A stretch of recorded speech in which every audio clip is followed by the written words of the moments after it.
dans un moment pour fleurir ensemble. Un podcast à saveur intime et estivale. Je suis Joanie, une autodidacte multidisciplinaire qui aime la vie passionnément. Mon intention ici est de m'ouvrir à toi en toute vulnérabilité afin de te laisser me découvrir et par le fait même te découvrir toujours plus. Je t'emmène au travers l'été de mes 30 ans et te partage les trésors découverts tout au long des saisons de ma vingtaine. Ensemble, laissons-nous fleurir toujours plus.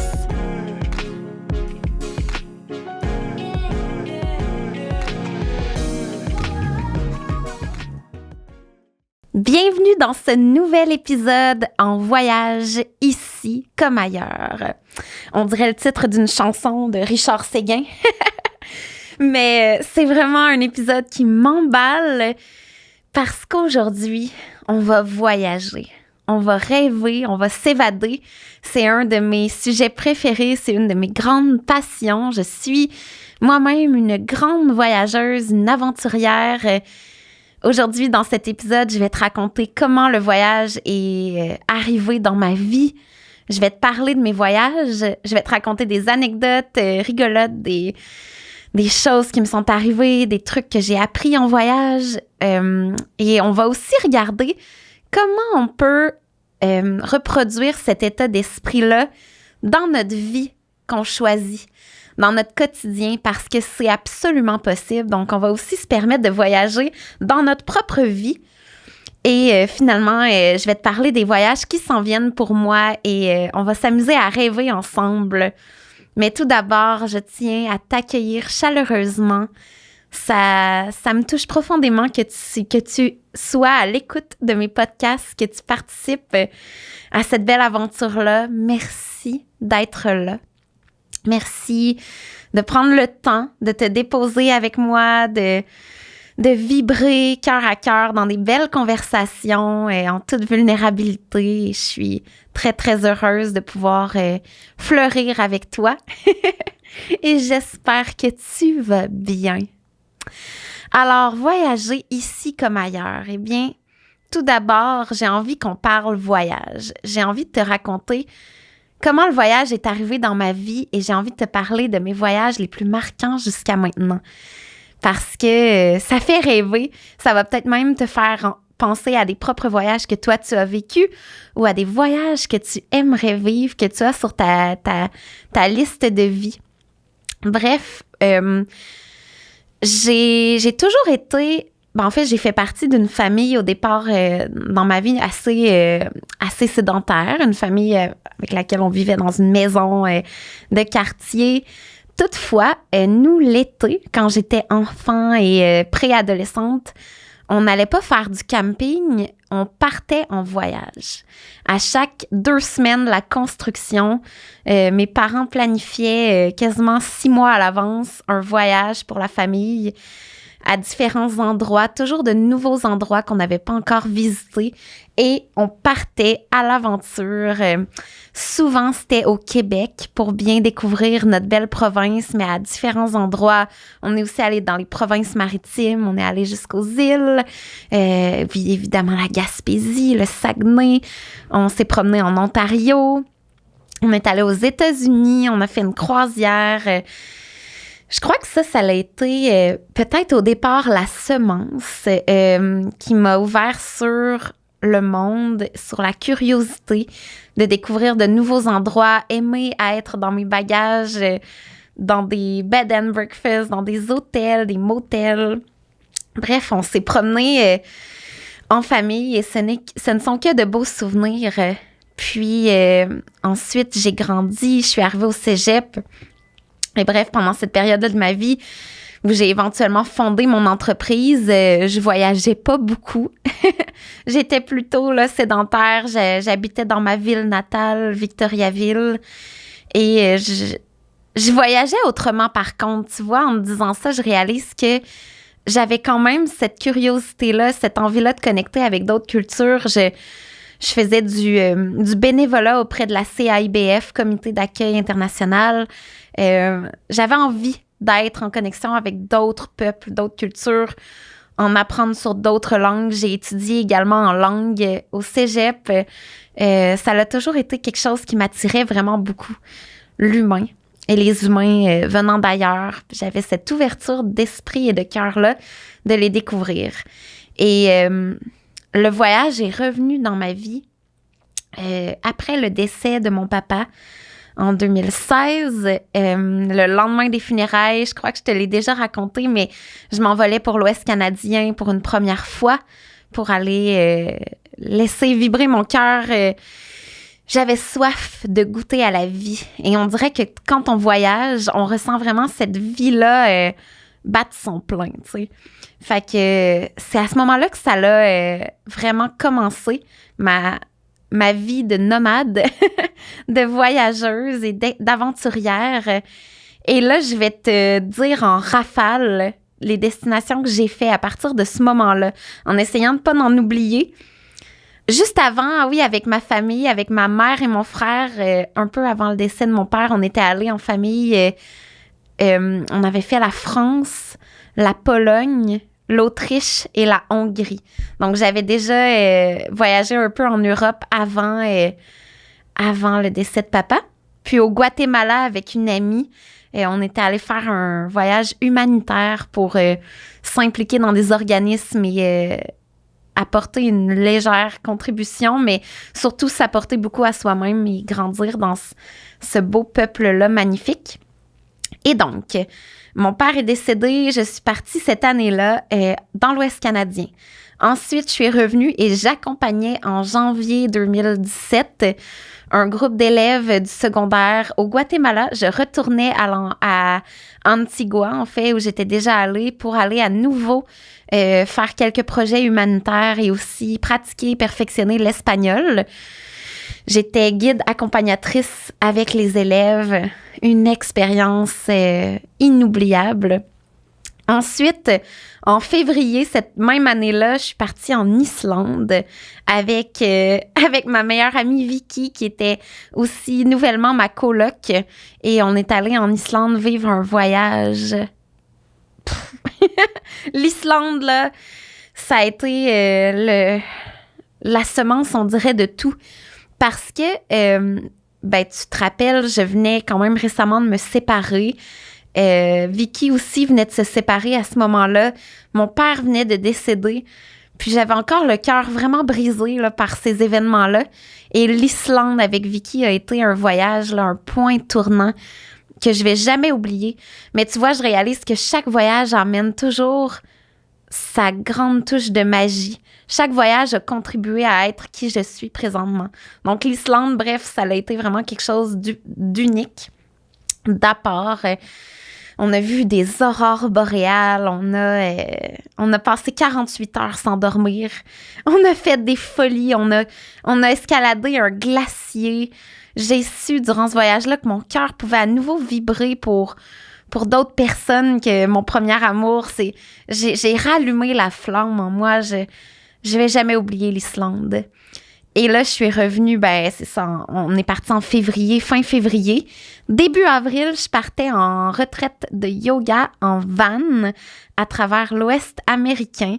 Donc, au Nevada, en Arizona et en Utah avec un groupe de femmes et dont ma cousine avec qui je partageais la van. Un super voyage, une superbe expérience, là. Ça m'a donné le goût de la van life pour la suite des choses. J'ai vraiment goûté à une liberté incroyable. Et l'Ouest américain, que dire, des parcs, des paysages, de tout ce que j'ai vu là-bas de magnifique, de grandiose. Donc, l'Ouest américain. Après ça, cet été-là, en fait, en mai, j'ai accompagné un groupe d'élèves à New York, à Toronto. Et cet été-là, je suis partie 3 semaines. J'allais rejoindre mon frère. En fait, tu dois savoir que mon frère est un nomade depuis plus de 10 ans. Il travaille en ligne, il voyage à travers le monde.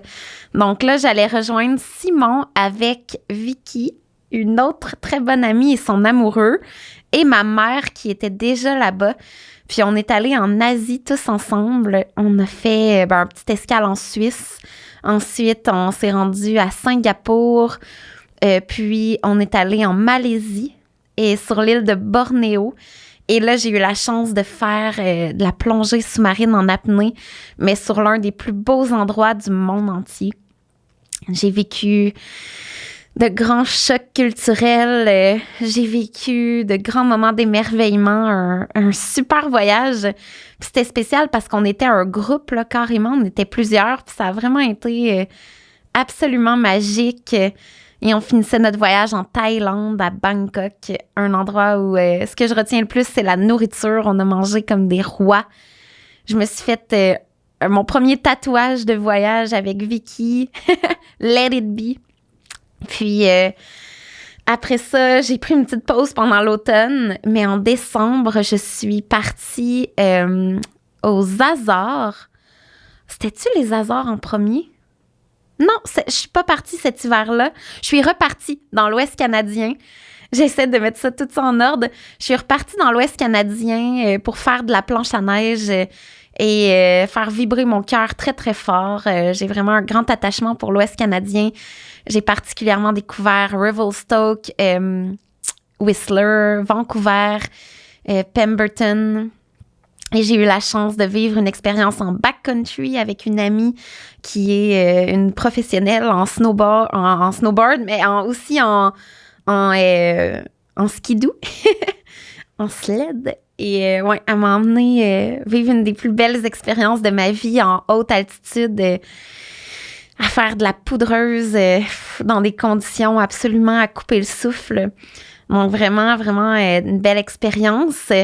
Après, je suis repartie avec Vicky au Nicaragua, où j'ai vraiment vécu un autre très, très beau voyage. Et là, cet été-là, je m'arrête sur ce voyage-là parce qu'il a vraiment été spécial. J'ai planifié avec ma mère et mon frère un voyage de randonnée pédestre en Écosse. Et on est donc partis relever ce défi-là. Oh, quand je dis défi, là, oh my God! Tu vois, moi, des fois, j'ai une belle naïveté. Je suis une fille en santé, en forme. Je fais du sport, je marche beaucoup, je danse, je fais du yoga. Puis je me suis un peu assise là-dessus avant ce voyage-là parce qu'écoute, on planifiait 400 km de marche. C'est beaucoup. Dans les Highlands de l'Écosse, avec mon frère et ma mère qui sont vraiment, vraiment en forme. Puis moi, je me suis dit, j'ai pas besoin, de m'entraîner pour ça précisément. Ça va bien aller. Je marche à tous les jours, tu sais. Fait que je suis partie là-bas, avec des petites bottes de randonnée que j'avais pas encore cassées. Ici, au Québec, mon sac à dos, tu sais, bien plein. On s'est arrêté au début en Angleterre, à Londres. J'ai tripé sur cette ville-là. Puis ensuite, on est parti à pied d'une ville à l'autre dans les Highlands, 400 km. Et j'ai pleuré. J'ai ri. J'ai eu mal, j'ai eu des ampoules aux pieds, j'ai été découragée, j'ai chanté, j'ai pleuré de joie. J'ai fait tous les temps dans ce voyage-là, j'ai vraiment grandi.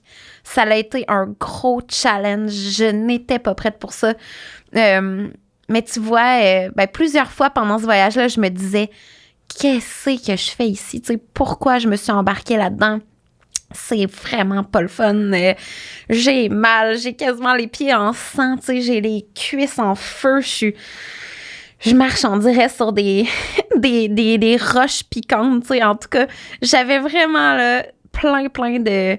J'ai fait face à plein de défis physiques, mentaux, surtout mentaux, mais j'ai appris à transcender la douleur, à transformer cette douleur-là en force. C'est un des voyages, une des expériences de ma vie qui m'a le plus apporté, qui m'a le plus transformée. Je suis revenue en sachant que j'étais capable d'accomplir de grandes choses. Tu sais, la plus grosse journée de marche qu'on a fait là-bas, on a marché 42 km. C'est beaucoup, là. J'avais jamais fait ça de ma vie. 42 km. Je vais toujours me rappeler de ma face en arrivant à l'auberge. Tu sais, quand je me suis assise sur une chaise, les jambes tremblotantes après avoir presque rampé les derniers 10 mètres. C'est fou l'expérience que j'ai vécue en Écosse. On a marché des journées sous la pluie battante avec nos sacs à dos. On avait froid. En tout cas, tu sais, quand on parlait un peu plus tôt dans d'autres épisodes de sortir de sa zone de confort, aller en zone d'évolution, ben je peux te dire que pendant ce voyage-là, j'ai été en zone d'évolution tout le temps. Mais à quel point, c'est ça, j'en retire que du positif. Puis d'avoir vécu ça avec ma mère et mon frère, wow! En tout cas, ça a été un grand, grand voyage. Par la suite, on est reparti en famille avec ma mère et mon frère le décembre suivant. Et là, on est arrivé au Portugal et on a traversé en avion jusqu'aux Açores. Je vais le dire avec l'accent, Açores. Les Açores, c'est une île qui appartient au Portugal dans l'océan. C'est vraiment beau. C'est vraiment beau, c'est typique. Ça a été, encore une fois, là, une très, très belle expérience où on a vécu des randos vraiment difficiles. Je me rappelle, puis j'ai même une vidéo de ça où à un moment donné, on est tout seul, évidemment. Il n'y a personne d'autre qui faisait ça. On est en haut d'une montagne. Il vente, là. On dirait qu'on va s'envoler. Il pleut du petit crachin. Il fait froid. Puis nous autres, on tient le poteau, tu sais, qui nous montre qu'on est rendu en haut de la rando, puis on rit, ma mère puis moi, puis Simon nous filme. Ah, dans ce voyage-là aussi, tu sais, je me suis challengée beaucoup, mais c'était pas tout un voyage de challenge parce qu'après la portion aux Açores, puis j'ai été malade. J'ai été malade aux Açores, c'était Noël, je me toujours me rappeler, là, un 24-48 heures aux enfers à me vider.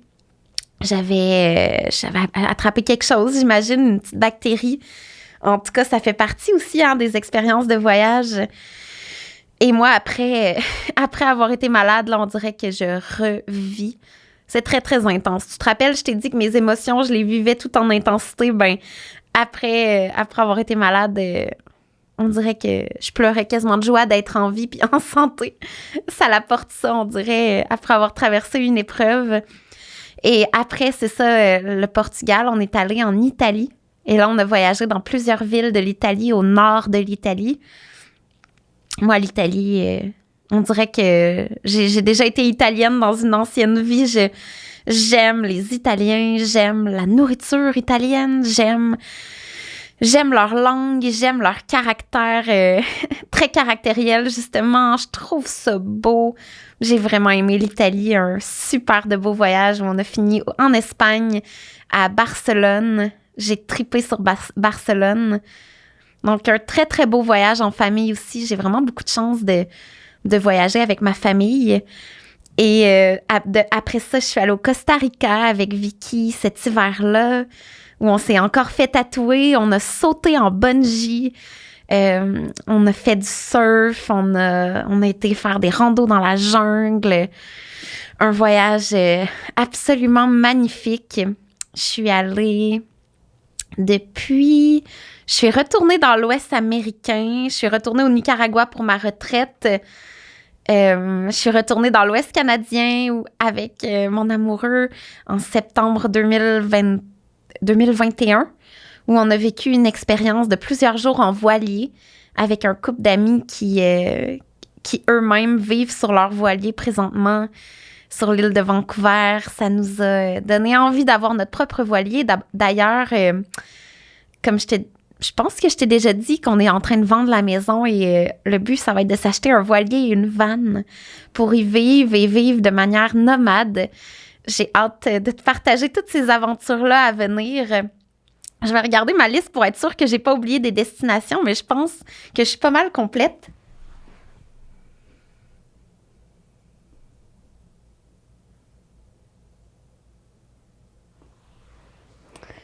Oui, on a pas mal fait le tour, mais tu vois, toutes les destinations que je viens de te résumer, en fait, je les ai fait entre 2017 et 2022.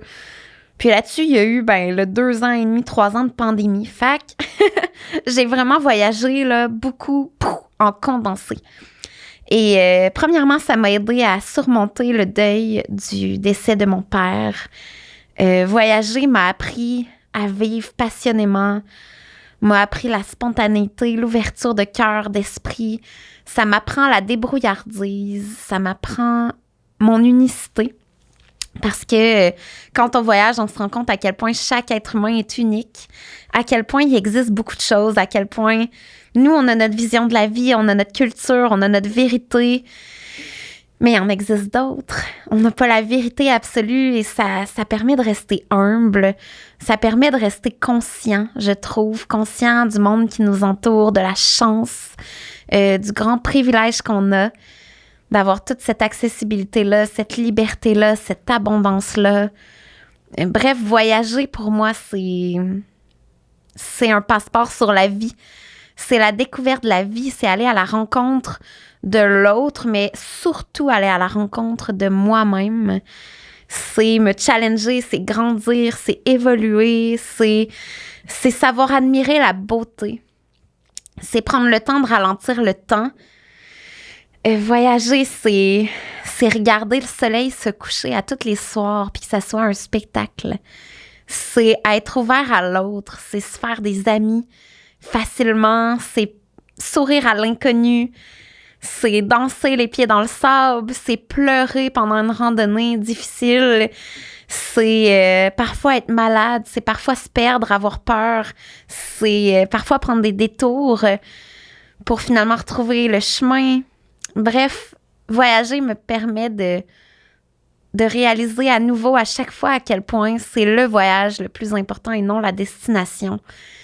Ça fait un peu cliché, mais c'est tellement vrai à quel point on est privilégié de marcher ce chemin-là qui est la vie, puis à quel point il existe énormément de chemins, énormément de sentiers qu'on peut emprunter. Et tu vois, j'ai envie de te partager. C'est ça. Ben moi, ce que je viens de te dire, c'est tout ce que j'aime en voyage, mais comment on peut...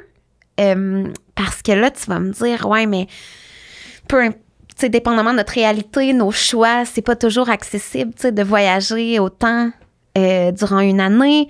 Moi, j'ai des enfants, peu importe, j'ai pas les moyens financiers, j'ai pas les vacances dans mon travail. Il y a énormément de raisons qui pourraient faire en sorte qu'on pourrait pas... En fait, qu'on ferait pas le choix de partir autant que moi, je peux le faire présentement dans ma vie. Et j'ai envie de te dire que une des belles choses aussi que j'ai appris en voyageant, c'est d'incarner l'esprit du voyageur à l'endroit où je suis dans l'instant présent. Et aussi, à chaque fois que je reviens de voyage, je me dis d'être bien là où je suis présentement. C'est-à-dire, quand je reviens d'une expérience merveilleuse, je me dis, je fais le choix de revenir. Je fais le choix d'être ici, d'être au Québec. C'est ici que je fais le choix de vivre ma vie, d'être là présentement. Comment ne pas me sentir brimée ou triste? Ne pas trop être nostalgique de mon voyage et comment vivre présentement tout ce qui me caractérisait en voyage. Parce que pour moi, c'est tout à fait possible d'avoir cet état d'esprit-là dans notre vie actuelle, dans notre ville, dans notre campagne, dans notre village, dans notre mode de vie plus routinier. Et je t'explique comment moi je vois ça, comment j'ai envie peut-être de faire ça, comment je peux faire ça, qu'est-ce que j'incarne dans ma vie ici quand je suis à la maison, tu sais. Et je crois que ça se pratique aussi. C'est des choses qui se pratiquent, puis ça permet de continuer à être habitué au changement, à briser la routine, à essayer des chemins différents, à s'adapter, à pouvoir être dans son cœur, dans l'émerveillement. Donc, bref, l'état d'esprit pour moi du voyageur, de la voyageuse, c'est d'être curieuse. Curieux de soi, des autres. C'est être spontané. C'est parfois prendre des décisions, tu sais, sur un coup de cœur, sur un coup de tête. C'est rentrer dans un commerce qu'on connaît pas. C'est parler à quelqu'un à qui on parle pas d'habitude, quelqu'un qu'on connaît pas. C'est emprunter un autre chemin pour se rendre au travail. C'est essayer un autre mets quand on va à notre restaurant préféré, plutôt que prendre toujours la chose qu'on aime. C'est partir faire un road trip dans les villages avoisinants, puis prendre un pique-nique. C'est s'émerveiller devant le coucher du soleil, prendre le temps de le regarder. C'est... qu'est-ce qui pourrait aussi être d'autres exemples concrets? Aller à la découverte de soi, essayer une activité qu'on n'est pas habitué de faire, mais ici, dans notre ville, dans notre village, organiser quelque chose qu'on n'est pas habitué d'organiser, vivre un nouveau projet. Tu vois, moi, présentement, j'enregistre mon podcast, puis j'ai l'impression d'être en voyage parce que je suis à Montréal. Je suis venue souvent à Montréal, je suis pas loin, tu sais, de chez moi, mais c'est quelque chose que je fais pas d'habitude. C'est différent. Ça m'a permis de rencontrer des belles personnes nouvelles que je connaissais pas avant, explorer des rues sur lesquelles j'avais pas encore marché. Donc, c'est ça. C'est tout à fait possible dans notre vie de se faire vivre ce qu'on aime en voyage, être cette version de soi qui est plus libre, plus spontanée, plus welling, plus wild, courageux, courageuse, curieux, extraverti. C'est vraiment absolument accessible, je crois, de s'offrir ça dans notre vie. Et ça fait du bien. Ça fait vibrer le cœur. Ça permet de ressentir les belles choses que l'on ressent quand on voyage. Et ça permet de se pratiquer à sortir de sa zone habituelle, à évoluer, grandir, découvrir, explorer des nouvelles choses. Et moi, c'est quelque chose que j'aime faire aussi. Et je me suis toujours donné cette mission-là de continuer, d'entretenir, de faire le choix, d'être bien là où je suis, de prendre soin de ma vie à l'instant présent, dans l'endroit où je me trouve, plutôt que souhaiter être ailleurs. Parce que si je souhaite être ailleurs, je me dis c'est une question de choix et j'ai juste à aller ailleurs, tu sais, à prendre les décisions pour aller ailleurs si c'est vraiment ce que je veux. Puis si je fais le choix d'être ici, je vais savourer d'être ici, puis je vais me faire vivre ce que j'aime dans mon esprit de voyageuse, mais ici, à la maison. Et c'est quelque chose que m'a appris, c'est ça, les voyages, puis m'a appris la vie tout court, tu sais, en revenant de voyage. Des fois, je revenais d'endroits où, justement, j'avais vu des réalités différentes, plus difficiles. J'ai aussi, je me suis toujours dit également, ça aurait pu être facile, tu sais, après un voyage humanitaire au Nicaragua dans un hôpital pour personnes polyhandicapées, ou que ça me heurtait beaucoup. Ça aurait pu être facile de revenir puis de me sentir triste ou coupable ou d'avoir accès à toute cette abondance-là, d'avoir toute cette chance-là. Mais je crois que ça apporterait rien. Fait que je me suis aussi toujours rappelé à moi-même de savourer la chance que j'ai, savourer l'abondance, d'en profiter, d'être dans la gratitude plutôt que dans la culpabilité, puis dans la tristesse, dans la colère, parce que voyager, c'est aussi être confronté à des trucs qu'on trouve difficiles, mais il faut se rappeler qu'il y a toujours les deux polarités. Quand il y a des choses difficiles, il y a aussi des choses magnifiques, et ce, au même endroit. Donc, de garder le regard tourné vers qu'est-ce qu'on trouve beau, plutôt que regarder qu'est-ce qu'on trouve laid et difficile, puis que ça vienne nous faire de la peine. Parce que notre plus grand pouvoir de contribution positive et de changement, je crois qu'on l'a quand on est dans notre cœur, puis quand on est dans la gratitude, puis quand on remercie plutôt pour la chance qu'on a, plutôt qu'à l'inverse, à être en réaction, à être en colère, à être triste.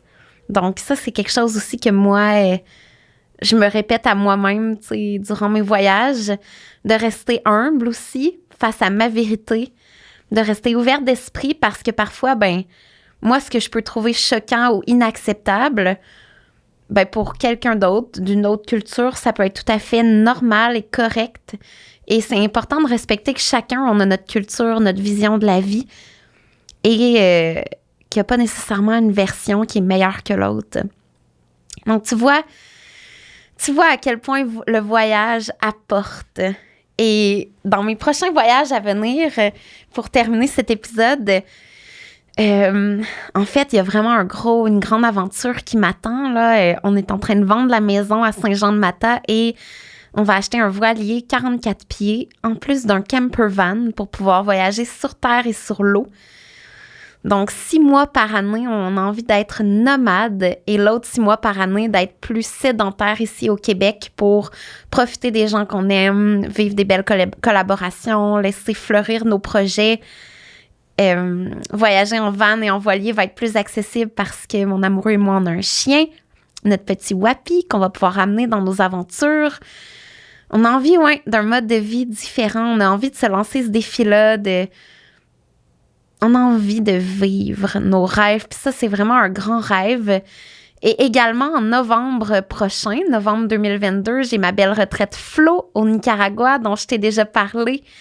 Si tu as envie de te joindre à nous, c'est une retraite yoga surf qui va vraiment faire du bien et qui va être absolument magique. Puis il n'est pas trop tard pour réserver ta place si ça t'intéresse. Je vais mettre le lien dans la description de cet épisode. Et je te souhaite de voyager ta vie, de réaliser tes rêves. N'hésite pas à m'écrire tes prochaines destinations ou bien tes destinations de rêve ou bien celles que tu as vraiment aimées par le passé. N'hésite pas à me contacter pour me jaser de tout ça, ça m'intéresse. Ça a été un immense bonheur de partager ma passion du voyage avec toi. Merci d'avoir été au rendez-vous et je te souhaite, où que tu sois, peu importe le moment de la journée où tu écoutes cet épisode, je te souhaite que le meilleur. Je t'envoie plein d'amour et à go, là, quand l'épisode se termine, allons pratiquer ça, là, notre l'état d'esprit du voyageur, de la voyageuse dans notre propre vie. Et reviens-moi là-dessus. Dis-moi comment ça s'est passé. Je t'envoie plein d'amour, gros bisous. Et on se dit à la semaine prochaine!